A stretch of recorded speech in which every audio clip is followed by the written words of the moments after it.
Hear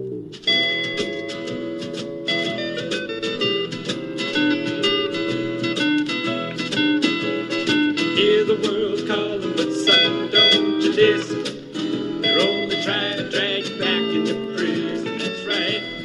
Welcome back to What Have You. I'm Rachel Jankovic. I'm Becca Merkel. And it's September, the late side of September. I do love September weather. It's so pretty here. It gets nicely not uncomfortable. Like your door can be open, but it works. You have to have the heat on occasionally and a candle and a little bit cool and a little bit mellow. You can wear long sleeves without wishing you were dead. It's not very long ago. There was no hope for you in long sleeves, so it's nice. It is. It's really, really pretty. But one of the things that has been tickling me this fall, is that because of the Bible reading challenge, I am now associating the patriarchs with September. Like with this time of year, it's I'm the like truth. Pumpkin spice, candles, discussing Jacob at length.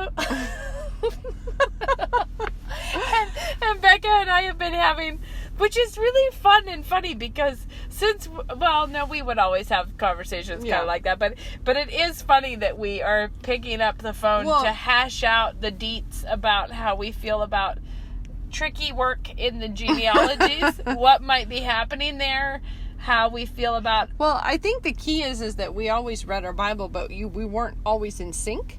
Yeah. No. So as soon as you're in sync, you can call somebody up and be like, Have again? you ever noticed that, those things that are little, I think it is so cool how every time you read it, it's adding a different layer of understanding to it. And we knew the Bible, one of the things we've said about the Bible reading challenge this whole time has been, don't worry if you don't understand something, you'll be back to it again soon. Mm-hmm. And this year, starting it out again, has made me think, that was real soon. Yeah. Real fast did we whiz out the other end and get back to the patriarchs again. It just seemed like, that happened fast. But it does. One of the girls who was at our parish discipleship group last night said that last year she listened she had a newborn, she listened on audio the whole time, and it was a fast pace, and she felt like she was really not getting very much out of it, whatever. And she said she's still listening on audio, and when it came around, started again, that she's mostly being surprised by how much she did get out of it. Where you're like, no, actually, I kind of have my bearings, and I kind of know and that's fun. It's fun to see. That's great. The layering effect. I do love, honestly, I think the genealogies are so interesting. And I know that can be a sort of a time that people get bogged down. Mm-hmm. But I don't know. I think those are just neat. Well, they are cool. And, they are. And one thing that I already said this, guy. This is my day of repeating myself, I think, because I went and did the Facebook Live video. This isn't the same group. I know, but I'm saying I feel like I just told you guys this, and then I'm like, well, no, I didn't. But I feel like you didn't tell me. There's probably 3 or 4 people who will hear both and be like, she's just a one-note wonder today. This is all she can talk about today. But the big discussion in the group about was Rebecca and Jacob, were they in sin about deceiving Isaac. Oh yeah. And I think it's just interesting of God to not give us all of the details. To not fill in every facet of the story. Mm-hmm. And it is not as clear as then there's those stories like Abraham sacrificing Isaac, getting ready to sacrifice Isaac, where you're as blown away by his behavior, but it's totally clear what God thinks of it. Yes. So there's no arguing with that because it's and then the angel says, "Good job, Abraham." And because if that detail had been left out, what would we think of that incident? We'd all be like, Abraham, it's not all right to kill your son, Abraham. And you should not have done that. And that wasn't, you'd feel except for he was told to by God. Yeah. And congratulated for his obedience. And if those bookends weren't there, what would we think of Abraham? Nothing good. No. No. So it's interesting, though, that some of these things are left. Yeah. But I do think we are pretty quick on the trigger to judge the ancient saints in ways that I don't think we really have any platform. Well, I think if you're talking about someone who has specifically had words from oracles and, like, if they've specifically talked with God. If they've done that, like, you think of Abraham that whole time with the covenant with God where it's like it fell into a horror and a darkness. And then God, like, makes this covenant with him. And, like, you think anyone who's, like, been through that, known God like that, pretty sure is out of my depth. Not the one I'm going to be But I do feel like we're pretty quick on the trigger to be like, oh, I know this one. I know this one. You're not allowed to do that. Yes. You're not allowed to kill your son. I think, or things, because there's a lot of stuff that is it is not fleshed out. Like the stuff about Sarah being mean to Hagar, where you're like, that's just tacky, Sarah. Like, that just seems tacky. But it's not fleshed out like God says, do as Sarah says. For I'll make Ishmael. It's not fleshed out like, why was Sarah doing that? What was Hagar like? Why was this a conflict? We don't know. And the fact, like, Hagar is an Egyptian woman. Yeah. And we don't know what kind of a person she was. And we are told that Sarah is identified as one of the holy women of old, that we're supposed to imitate. We're not called to imitate Hagar. Be like one of her daughters. Yeah. Yeah. It's interesting. Yeah. So God... There's always a new facet with the OT. When you're reading it, you're like... I just think we should be pretty hesitant to patronize the patriarchs. Well, isn't that the truth? The matriarchs. I was recently talking to a feminist... a evangelical, I guess, feminist, and she is all about smashing the patriarchy. And she asked me that question. She asked me, what would you kind of like, I think she was thinking I'm living in a major bondage to the patriarchy. So she was saying, what would happen in your life if you rejected the patriarchy? If you just... The patriarchy being kind of like just a social construct. Just like, like the patriarchy, the oppressive, because she does want to smash and destroy the patriarchy. And what would it be like for me if I, like, did that, if I smashed it up and left it? And I'm like, I actually can't even begin to answer that question. But partly because I was like, well... I mean, I'd be going to hell. Like, I can't go back that way. Like, I can't go there. And, like, there's no way. But the thing I told her is that it's not, that because the patriarchy is not just the patriarchs. It's the fact that at the center of all of reality and the universe is God the Father. Yeah. And, like, that's the whole thing. Like, all of these lesser men fathers in history are only a reflection. Like, we're not subject to them apart from the fatherhood of God. Like, and that's the point. So I'm like, so it's kind of like saying what would happen to you if you were an atheist. And, like, to me, it's like, oh, that's really way too fundamental. Yeah. We can't imagine life without that. Totally. But I do think it's really easy for us to be smug little moderns and just look right down our noses at those saints. I'm always smug. Sometimes just having our little goggles on. Like,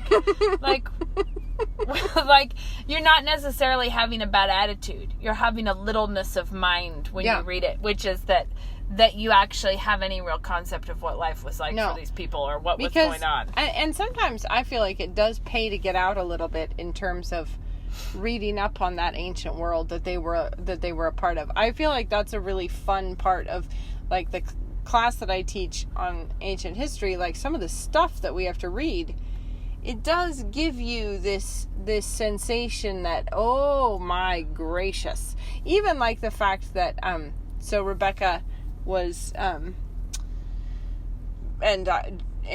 Isaac both were sort of bemoaning the Hittite wives of Esau. Now the thing is like, it's probably not a little deal. No, you have 2 Hittites for daughter-in-laws. You've got a couple of hardcore ruffians on your hands. Yeah, and probably some massive idolatry And later, at least, I mean, because we don't know, we're not told everything that they were involved in at that moment. No, we don't know. But later on, these are the people groups that they're supposed to wipe out entirely, right? Like, so, but like, the fact that, but like child sacrifice, and truly horrific things. It's not like Rebecca was necessarily being petty to say my life is not worth living if I have to be with these women. It may be that they were really, they may have all been that, wanting to sacrifice Rachel's grandchildren to Molech. And you wonder, you say, like, was Rebecca being too tender with her own personal space there? Probably not. Probably not. This is probably not a dispute over the tiny details. No. Because, and it would also, I had to say, if this is, I would need to, I'm going to say it anyways. I need to double check that I'm being accurate, though. You can tell me if I'm not. It's Esau's wives. Yeah. And then he goes and marries one of Ishmael's daughters to kind of try to please his father. Yeah, right. But there's this fact that Esau seems to have already been out and about and at it with the pagan women. Right? Like, well, he's got a couple of wives. Or were they, whatever. He's married to a few of them. And he's been out doing that kind of thing. Which also puts, if you know that pagan religion, it puts a very different effect on God saying, Esau I hated. Jacob I loved and Esau I hated. And when Esau gave his birthright away for stew, he despised what God was offering him. And he pursued a totally different path. So it seems to me like that we tend to think of it, and it is true that there are a few things as painful, I feel like, in scripture. Like Esau, that whole crying out, like, my father, like, do you not have a blessing for me? Yeah. It's very hard to not see that as a very emotional moment. Oh, yeah. But but you think, except for if Esau was sort of the villain, like, you know what I mean? Like, But we do know he was we do know he's ready to murder his brother. Yeah. And we do know that 20 years later, Jacob's still worried that he might be ready to murder him. Yeah. So he was at least a believably murderous person. Yeah, and his mother thought he was. And his mother was like, oh, because I overheard him planning to murder you, you should get out of here. You should get out, because Esau is coming for you. And he's the kind who will. Yeah. He's a plausible believable threat. And he's married to a couple of presumably very idolatrous women. Yeah. We don't know this for sure, but they may have been lovely, sweet Hittites, but I don't think so. Because Rebecca can't stand her life with them. No. Which makes you think that they can't have been real godly. No, and I think if you're feeling like Rebecca was over-dramatizing on that subject, just have a quick peruse through Herodotus. Oh, I was going to say, just think of what kind of a noble, crazy, brave woman she was at the outset of that marriage. Oh, I know. Like the fact that she was like, the Lord called me, all right. Yeah. I will go with you to the foreign land with the man I don't know who I will marry. Yeah. It's not like he was showing her a portfolio of him and a picture of Isaac and who's, you know what I mean? Like, she was trusting God in a massive way. Yeah. Then. And it makes you think, why would we think she couldn't handle a little obstacle later? Yeah. Yeah. But I just mean, Sorry, go to Herodotus. No, Herodotus, you're reading about these ancient people groups. And he's just full of remarks about, here's what they eat, here's how they dress. I need to reread Here's what Herodotus. they do in the temples. This is, where their rivers are. It's really kind of like a Rick Steves. That's what I was just going to say. It's Rick Steves of the ancient world. Yeah. But it's... But boy, does he drop stuff that you go like, oh. It's like, so...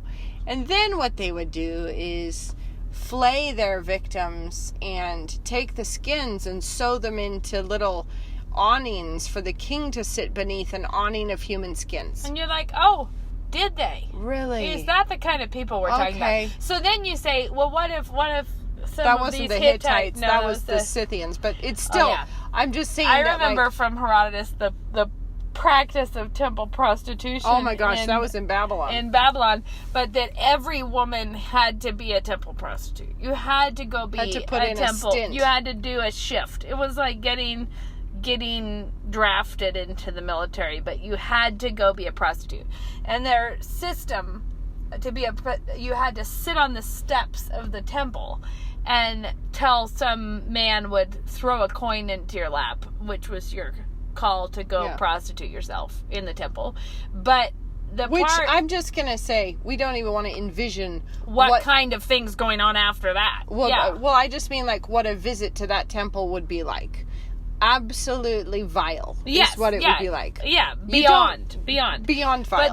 But then there were the women that Herodotus mentions on the side who were unattractive, and consequently they had to be there until they were taken as a prostitute. It's tragic. So some of them spent years and years and years sitting on the temple steps waiting for someone. Which is like, it's almost... Can you even imagine that? It's like the pool of what's it? Siloam?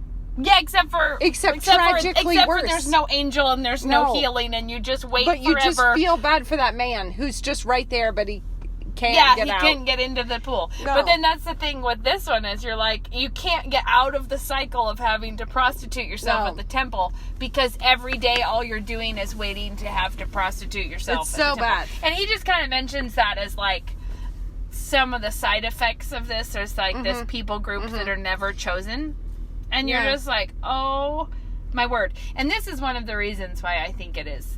Well, you think like the ancient world was about, I mean, it was far more rugged than anything real dark we have experienced. Yeah. You know, like it was real bad. But it is helpful to read those kinds of things because it puts it in a different context. Yes. And so when you realize that, wow, actually Christ's coming made a difference. Christendom made a difference. The fact that the church has worked its way out into the world like a mustard seed or the yeast in a loaf. Some of these things have come to pass. Some of our troubles we still are vile people. We are. Oh, yeah.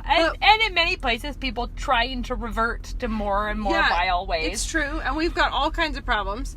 But it hasn't... We got trouble enough quite. As it is. We haven't quite... We have not made it back to the Hittite ways. It's like, no, Donald Trump has his troubles, but he's not sitting under an awning of human skin. It's like... And let's just all say thank you, Jesus, that he came, and that this is not what we are currently dealing with. And so I just mean that, like, when you imagine that Esau picked up a couple of Hittites, and then Rebecca is feeling afflicted about it, she might have had good cause.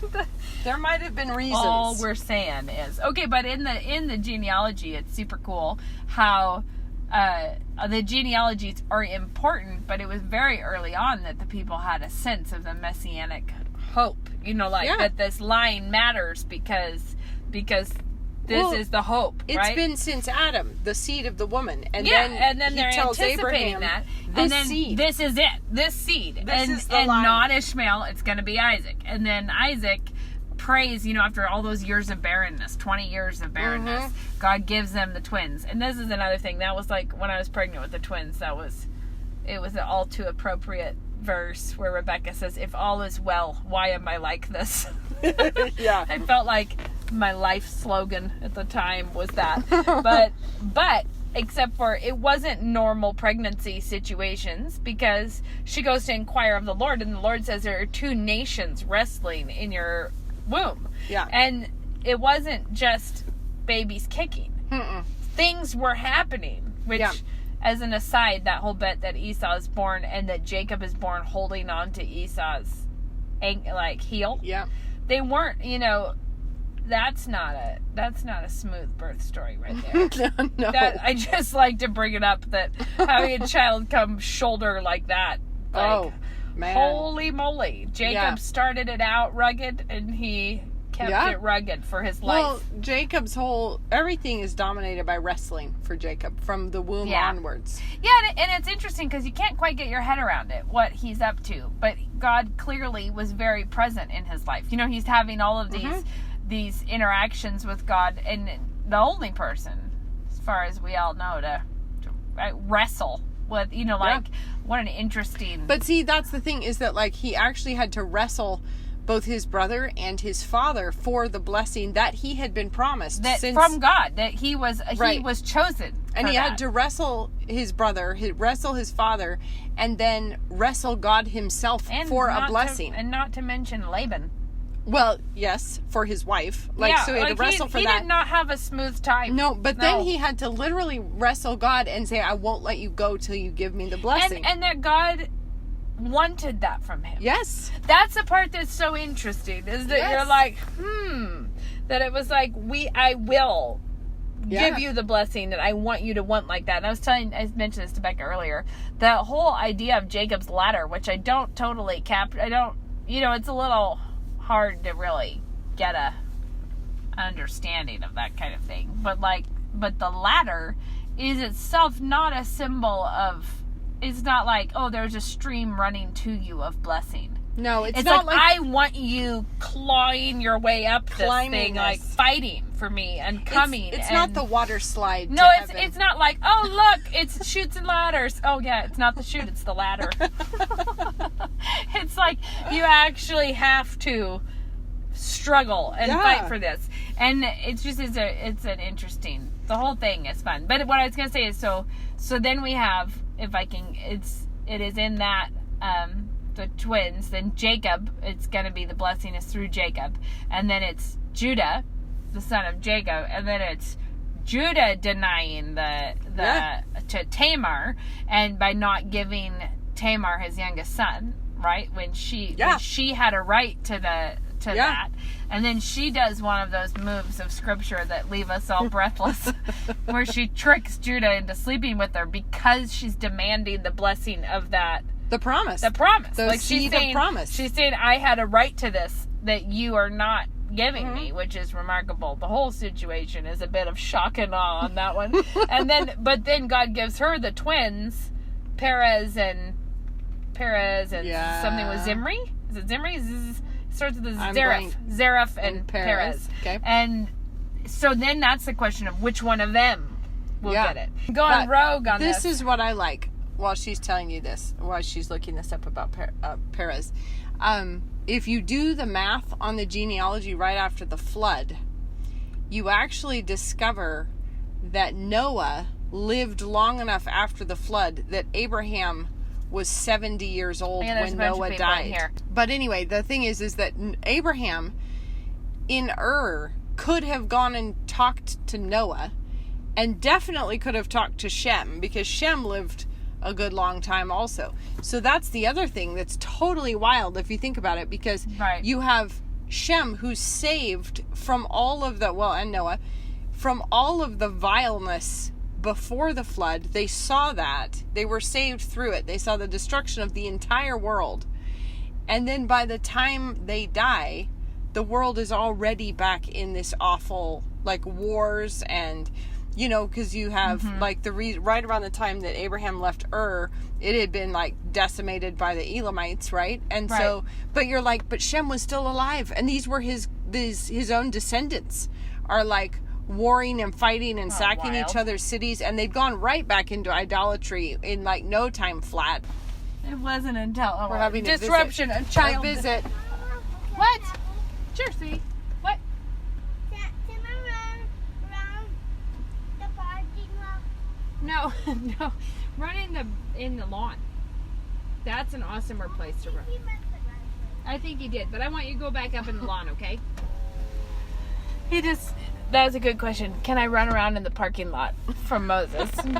Probably not. Probably it would be better if you didn't. But I just like the idea of, you start doing the math, and it's oh my so goodness. Much weird you stuff just happening. Start trying to imagine, because they put all the ages in there, so you can do the math. You can just get out your calculator, work and it you out. can be weird that Shem was still around. Weird that there were people at the time of Abraham who still could have told you what the pre-flood world was like, because they remembered it, and they could have.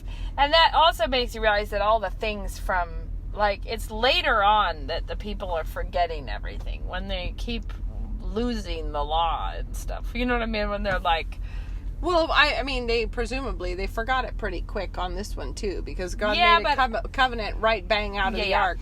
I think I meant though. And then it's like 2 generations down, they're trying to whiz up Babel, and so that didn't take any time before we had hardcore idolatries running amok. Turns out the human heart is not the thing to bet on. Deceitfully wicked.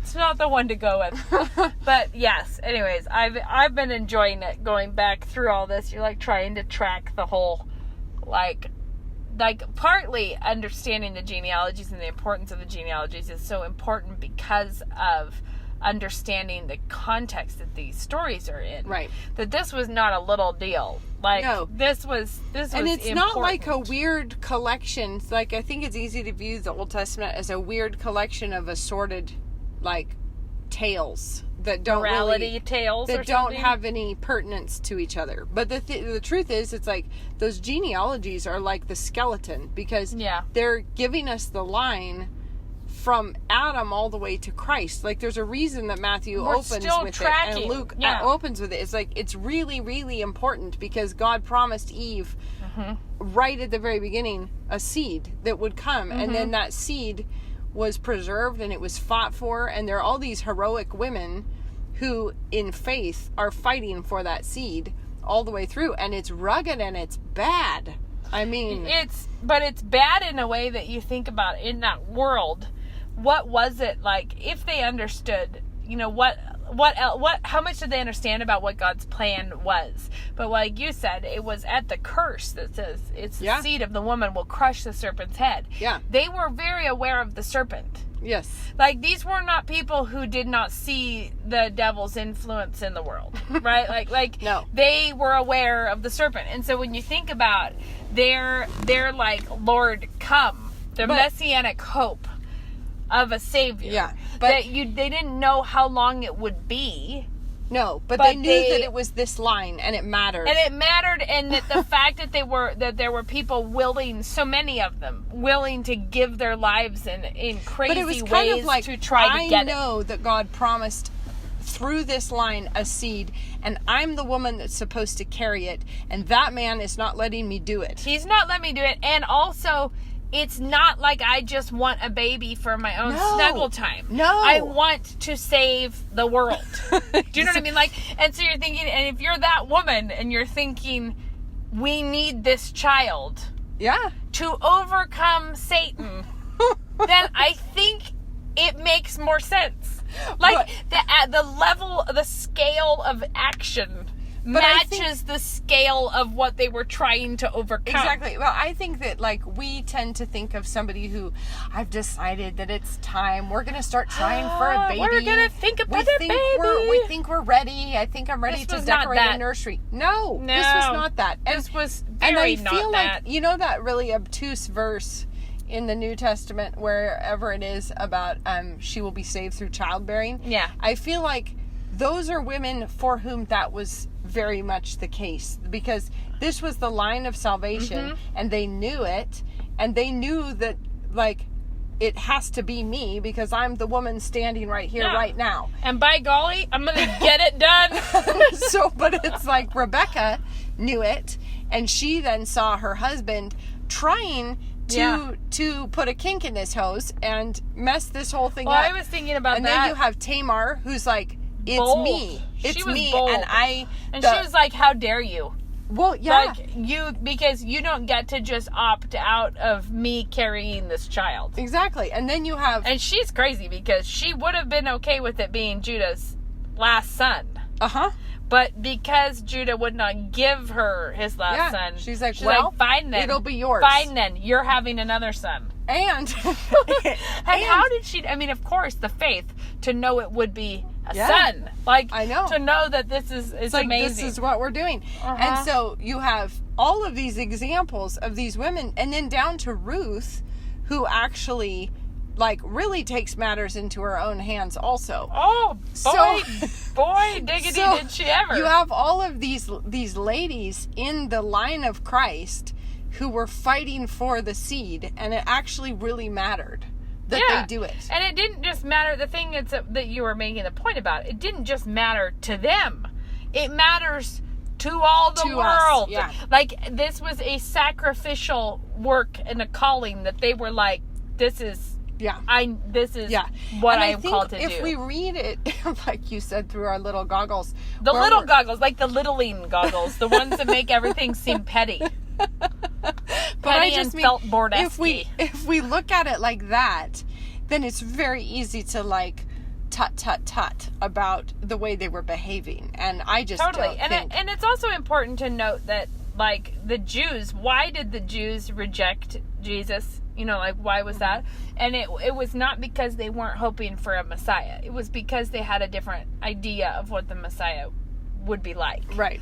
But Right. they were still hoping for a Messiah to come destroy the world. Yeah. Like, they were still like, we see the serpent, we have the, you know, like, they just were looking for the wrong weapons. Like, And they kind of lost the thread a they little did. bit. They lost track. Well, but with all that captivity for there was idolatry. there was some stuff that went on there, but the point being that it is one consecutive story from the fall of man to the seed of the woman through the whole Old Testament. But I just also find it staggering that, like, Jesus had a genealogy that went back to Adam, that they actually knew all the way to Adam. And I'm like, I'm sorry, that's 4,000 years of human history, including a worldwide flood And now that demolished everything. Now we're bringing in DNA evidence to try to find out who we were like 3 generations ago. Yeah. Like, people are not sure about. But it's also sort of like, we have the internet, we have DNA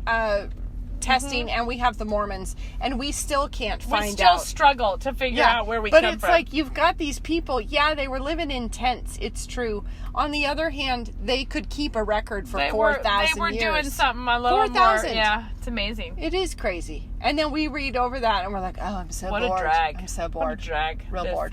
Although this time through, I've been feeling the need for a big map on the wall and start charting out the action. Because I'm feeling I agree. I am struggling a little bit with this because... Locations, you mean? Well, sometimes it's locations. Sometimes it's just you realize you're not really super solid on what exactly we're talking about here. Like the whole thing with Noah, when Noah gets drunk.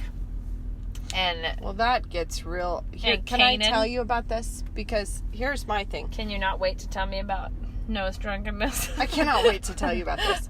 I think there's something double dog devious happening in that story. We had a ton of talks about this this time through. And, well, really, I missed those. But Luke and I did. I wasn't thinking because the thing is that he gets drunk, so it's a sort of similar parallel story to Lot, who gets drunk in the cave and is asleep, you know. Yeah.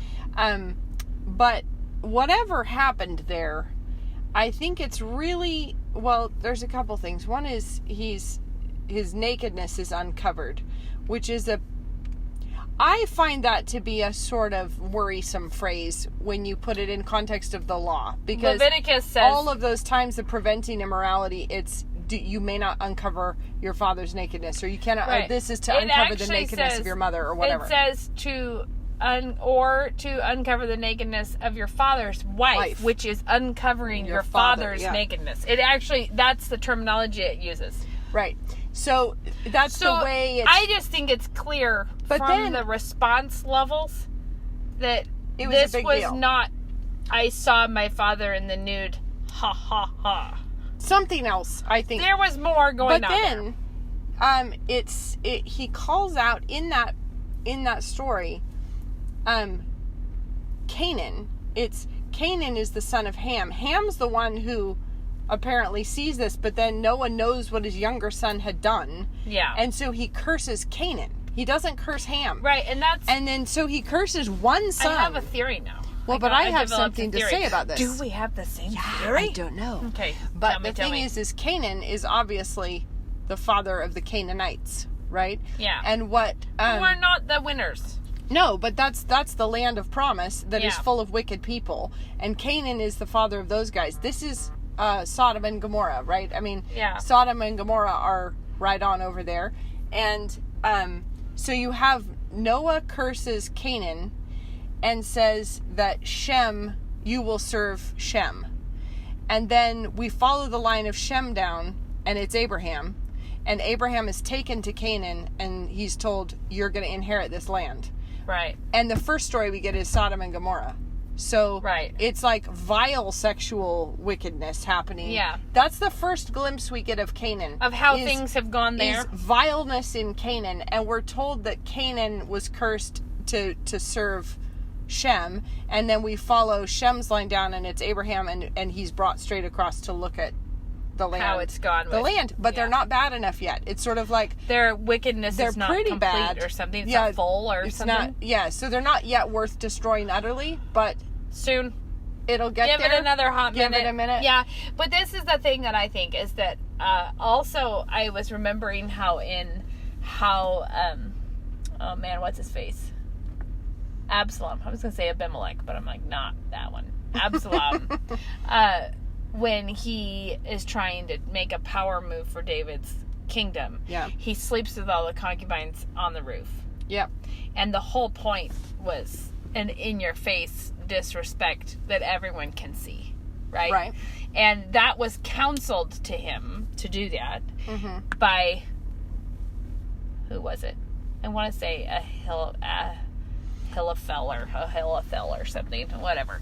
Somebody whose name I don't recall at this juncture counseled him to do that, saying, like, it will strengthen your hand because everyone will despise your like it's a power move, which is what makes me think that it's more likely that this was like a rape of Noah's wife or something. Because he goes out and tells his brothers. And you think, like, why would he go tell them? Like, if it was just a perversion accomplished to a drunk person, why would go? It was not what I'm trying to say is it was not a private perversion. There's something about it that is like, now I've gone to tell my brothers. But when they go cover their father, you think, well, why would they do that if it was something more severe? Except for I think it was a symbolic, like there's a symbolic they go in thing. backwards to cover it, but then when he wakes up, he knows what had been done. Yes, but but that's why I think if it was his wife, she would have told him. I do not know. But this is the thing, is that they go in backwards and cover him up.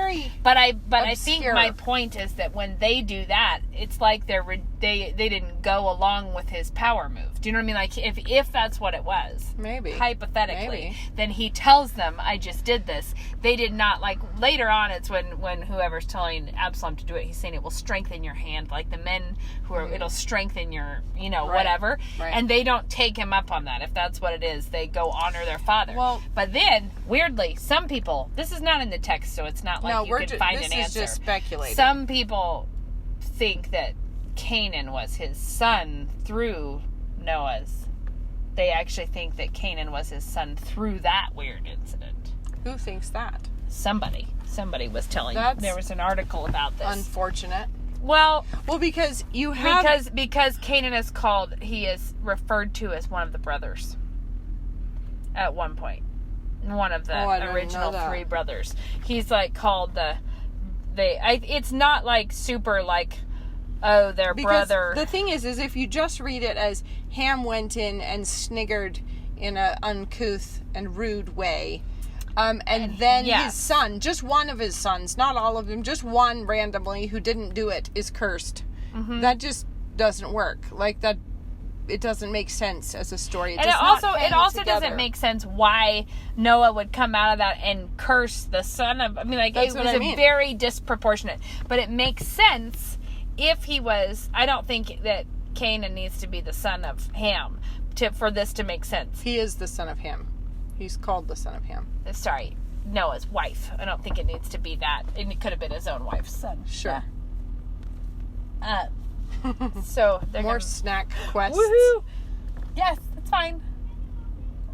No, shag can. So I'm saying it doesn't need to have been a child conceived in that moment. Yeah, right. What I'm trying to say is, if he was trying to take over as the ruler, essentially, at that time, then he would have been trying to take over for his, like that would have been a new line of rulers. But Ham, he was not the oldest. He is not the oldest son. He's not? No, isn't it Shem? I don't remember because you always say Ham, Shem, and Japheth. No, you say Shem, Ham, and Japheth. I always say Ham, Shem, and Japheth. Well, you say it wrong. Maybe. But the point being that he goes... My point is that if it was kind of a political move, like I'm going to take over and I'm now going to rule, and I shamed my father. Open your Bible. I have to find something. And I'm going to shame your father and whatever. And then the brothers don't go along with it. And then Noah rules him out of the... Well, maybe he was the oldest. Is that what you were going to ask? I was going to say, did he get cut out because he was the oldest? I don't know. What were you going to look up? I was going to look up an earlier thing and tell you another random thing that somebody said. It's in the earlier genealogy. So in the Did you know what I think we've just done? We've spent like a whole podcast. Little known tidbits. We can get real whizzed up about the OT. Okay, yeah. Take us to the OT for us to have to tell you this because this is so weird. So, before the flood, you have the Kane and Abel incident, obviously very early on. Yeah. And then we're told Kane goes off and he found cities and everything. And he has this mark on him. And then Cain knew his wife and she conceived and bare Enoch. And he builded a city and called the name of the city after his son Enoch. And then you have Enoch and then Arad and then Mehujael and then Methushael and then Lamech. And then Lamech took unto him 2 wives. The name of the one was Ada, and the name of the other Zillah. And Ada bare Jabal, the father of all that dwell in tents and have cattle, and his brother Jubal, who's the father of all who handle the harp and organ. And Zillah has Tubal-Cain, who makes things in brass and iron. And then the sister of Tubal-Cain was Naamah. And she's just this throwaway, like, the sister of Tubal-Cain was Naamah, and we know nothing about her. And then Lamech has that random thing about I have slain a man, and if Cain shall be avenged 7-fold, truly Lamech 70 and 7-fold, which is like, okay. And then that's the end of the story. We hear nothing more about Cain. That's just it. And then it goes back to, and Adam knew his wife again, and she bare a son. Yeah. So presumably Cain's line was completely wiped out in the flood, right? Because Noah's descended from Seth. And when it goes all the way down to that and then it stops, then, I guess we just hit the flood then or something. But we stop here with Lamech and his unusual family. And you have Naamah. But according to some old legend, like Jewish legends, Naamah was Noah's wife. Wow!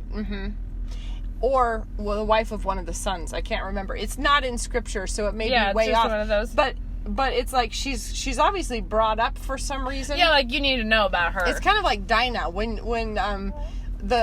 Rachel and Leah keep going around having sons all the time, and you're thinking the real amazing baby race. Where you're like, with woo! The handmaidens, and apparently everyone's having boys until randomly Dinah.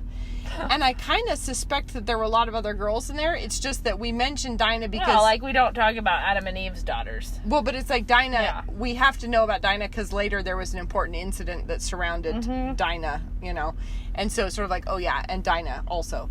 And I kind of feel like Naamah must have been that. Like, oh, and then Naamah. But if you think about that, if there's any weight to that, which there might be 0 whatsoever, but if there's any reason to think that, then that would mean Cain's line didn't get completely wiped out in the flood. That's interesting. I know. What I was going to say about Noah is also that it's not like they just got out of the ark and Noah got drunk. It's quite a ways after that. He's planted a vineyard and he's made wine. Yeah. He's, into it, which is part of why I think the political move is a possibility because there would have been a lot more going on at that time. Well, if you read some of the Mesopotamian flood myths, you have Udnapishtim is the name for the Noah character who made it through the flood. And then you have Gilgamesh who goes to find him, and he's called Udnapishtim the Faraway. And we're told in that version that he was the king of Shuruppak, which is a city there in Mesopotamia. But of course, it's like, of course he would be the king. He's the father, So Udnapishtim, in that story, Udnapishtim is the king in Shuruppak before the flood swept over, which is one of those ancient cities. So there's many things, though, in the Epic of Gilgamesh to not hang our hat on. There's a reason. There's lots of reasons to find that it's not the most reliable historical document. It says Shem, Ham, and it just Shem says is Shem the is the oldest. I mean, it doesn't say Shem is the oldest. Shem is just said first. Got it. And Ham is the youngest. No. What? Well, oh, that's rad. Anyways, well, I know that it says in, like, Noah was 600 or something, and he had Ham, Shem, and Japheth. So it's always Shem, Ham. But I just mean we're not told, like, yeah, different birth years. No, I know, but it does it in that. Rach, it is 47 minutes. We have spoken. Wow, guys! The patriarchs. Turns out we have a deep love of things lost in the marginal details of Old Testament stories. Doesn't matter. We could do it again, probably. We can't repent of this one.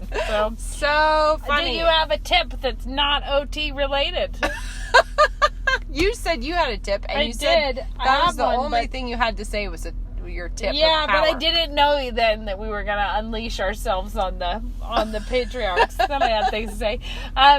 Somebody asked me to talk about a bread knife that I like because I make lots of bread. For cutting bread? I guess. I would assume that's why. But I have one that's a long one that I ordered on Amazon. I thought you meant like a scraper earlier. That's why. Bench knife. That's my real tip. Oh. But I have Wusthof knives. I have a good bread knife that came with my Wusthof that is, set. That's whatever it is. It's probably 8 inches or something. It's like a decent bread knife. Okay. But I bought a bigger, like a longer, good one that was like $50 on Amazon, I think. And it was but it's really a decent one, and it's longer, which is nice when you're slicing bigger, harder loaves. Yeah. So you can like actually use your sawing mechanisms. Yeah, I need one real bad. So that was a good thing. But then the other tip is, but you didn't tell us what knife it was. I couldn't tell you the brand. You just said, I got one. But I think what I did is I looked up knives on Amazon, like best rated, like the ones that had the highest reviews for a bread knife. Okay. Then the whole reason I did this is because I lost the Wusthof one for a surprising amount of time. So I didn't have a bread knife. So I ordered a new bread knife, and then of course, upon its arrival, we found the Wusthof. Yeah. So I have those Tupperware bowls that I love so much, the vintage Tupperware fix and mix bowls. Yeah. And I have these plastic bench knives that I use whenever I'm mixing bread up.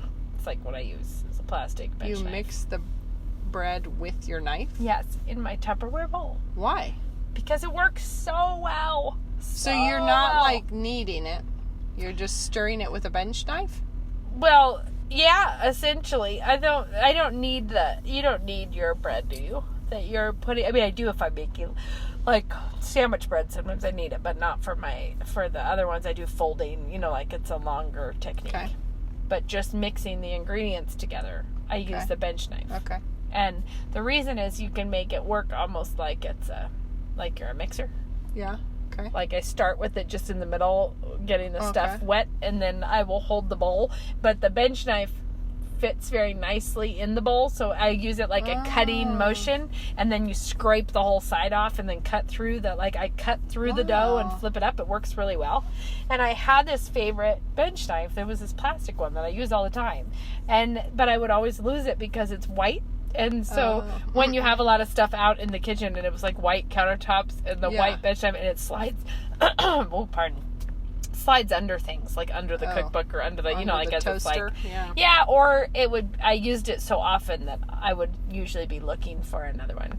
So now I am this person who has a stack of 7 white plastic bench knives in the drawer, ready to go. And so I never lose my bench knife anymore because it's not like a big space commitment. And I loved that thing. Like, it was always like, I can't find it. Where is it? Is it in the dishwasher? Is it in the, like that? Like, I just need that. So now I have 6 of them. Actually, now that you bring I think it was like a $6 investment I made that really has improved my kitchen life. By just having multiples? Yes, it was like, I like that. Why do I only have one? Well, it's kind of like when I realized, why on earth do I only have 1 container of salt in my kitchen? This is stupid. Or what about 1 set of measuring cups? Because how often do you need the same dang one multiple times? I keep meaning to get multiples there, but I did put a thing of salt over by the mixer where I bake, and then I have a thing of salt over by the stove, so I'm not always running back and forth and like back and forth. revolution right there. I have a cute little Marmite Mm-hmm. container that you gave me, that ceramic thing. But what I put standing in the Marmite thing is loose teaspoon measurements, tablespoons and teaspoons, and I have more than one set, and I can tell from the size of the top that it's a teaspoon or a tablespoon, and then I keep adding to those, because I have like an eighth of a cup is 2 tablespoons, right? So Yeah. I have a eighth of a cup one for any time. This is the other thing, guys. If you cook for lots of people often, somebody gave me for our wedding a magnet that is on my fridge that is the measurement Converter. chart. Yeah, and so when I'm like 6 timesing a recipe, so you're like, that'll be 16 teaspoons of something. You're like, I will just go look at my converter so that I do things like a rounded third of a cup, or where I'm just like, loosely, this is what we're going for. Well, I was doing all the ridiculous maths the other day, because I was doing a soup for soup night, which said it served 4. The recipe said it served 4. So I'll do a simple times 32. Well, I did like times 12, because I was thinking, I looked at the quantities, I'm like, I feel like that's more than 4. Like, it looked like it would be more than 4. Well, like if you're starting with 2 onions, I hope. Well, it was one. It was 1 onion, but it was still like, I was like, I feel like that's a generous 4. But I was like, I'll go times 12. I started by going times 16, and then I was like, nah, I think that's probably too much. I'll go times 12. So I do all the math, and you're getting into the point where you're like 3/4 of a cup of paprika. So you're doing that, and because you're going from the teaspoon measurement up to whatever, and so I do it. I start it. I get it going in my giant pot with the onions and the spices, and then I start adding all the broth, and I'm realizing, we're going to overshoot this by a long shot. I'm like within an inch of the top of the pot, and I still haven't put in any chicken or beans or corn or cream or anything, but you've already put in all of the... This is what happens when you're times 12ing. Or any of the cheese. So I'm like ladling it all out into an overflow one, and I'm like, well, because the spices are all in with the broth, then it'll be fine. I can just take a bunch out. But then you're like, so now did I take out like a 1/6 out of the pot? Like maybe a 1/6. So now I'll cut down all of my other wildly inflated ingredients, because now you're up to like, this is how many pounds of cheese to put in. So true. And then you speak the truth. And I'm only going to put in 5/6 of that amount. You know what I think? What about if I just put a cup and a half of this and then dump what I perceive to be the right fragment back out? But then what happens is that you get to the end, you taste it, and you're like, this was fine. Maybe I should put some Creole seasoning in this. I think I'll take this a different direction now that I got here. Now that I did all these things, I'm gonna now. The one that I made last night was a sausage one, and I was not enamored of it the whole time. But I think it was fine. But when you're like, nah, I can do. What am I doing? Why did I do this? Nobody likes it. I'm not sure I'll do this one again, but everybody seemed very fine about it. But it was still like, okay, that was weird. Yeah, often I have that feeling. And last night when I was making, I was 4 timesing the large scale roll recipe. You're like, I'll make 2 of those. And this is another tip. We're going overtime. Yeah, we are. I make potato rolls. Amish potato rolls are awesome from King Arthur. They're really good. Okay. Really good. But they're very easy, like super easy. Okay. But the one thing that's not easy is the mashed potato. You need to have like a mashed plain potato, and the potato water is the best. Okay. So if you use the smashed potato and the potato water. But then you have to peel and boil a potato to make your roll. And when you're in a hurry, peeling and boiling a potato to smash it is kind of and then wait for it to cool down. So I will just periodically grab a bag of potatoes, peel them, boil them, mash them, and then I bag them in the measurement of double potato rolls. So it's a cup and a half of the potato water, and I think it's a cup. I don't know how much the potato is. It's probably a cup and a half of maybe of both. Okay. But it's a double recipe. So in my freezer, I have frozen bags of potato water and frozen bags of potatoes. So when I'm in a rush, like yesterday, I pull 2 of the water and 2 of the potatoes and put them in a big Pyrex and microwave it Nice. And then it is pretty quickly there. Awesome. And they're really good because that potato Yeah, no, they're really good. I can vouch for this. They're yeah, really and partway into the episode last night, I realized I was out of all-purpose flour. So we just went rogue with half whole wheat white flour, and actually it was really good with that. So now I've tested that up. All right, we've gone over. Well, guys, we're sorry we didn't get around to anything practical. I do want to point out, though, that we were both really tired. And we actually just whizzed ourselves up about the patriarchs. Because now I'm like, ready to go. It's like... It really is, guys. You just got a real genuine... You just saw a little bit too much of the truth of us. Because we may have overshared today. We might have, because that actually is very like, well, I don't know, well, 5/6 maybe, now that I'm on that fraction of the phone conversations that we have. It's like, Rachel, but let me tell you, today, earlier, I was like, but the Elamites are all the way in Persia, and so I can't figure out why. This is probably why I'm feeling a burning urge to have a map somewhere. Like, 'cause I'm like, I can't keep up with these phone conversations without a map. I gotta get this because done. In your mind, you're like, okay, the I'm Mediterranean. I'm not seeing it. The Mediterranean's on my left.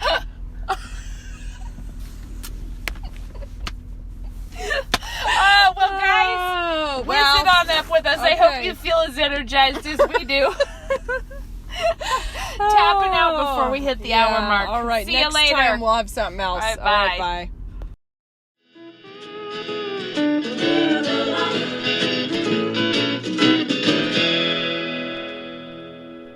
I'm a 2009 graduate of New St. Andrews College, and I'm a commercial property manager.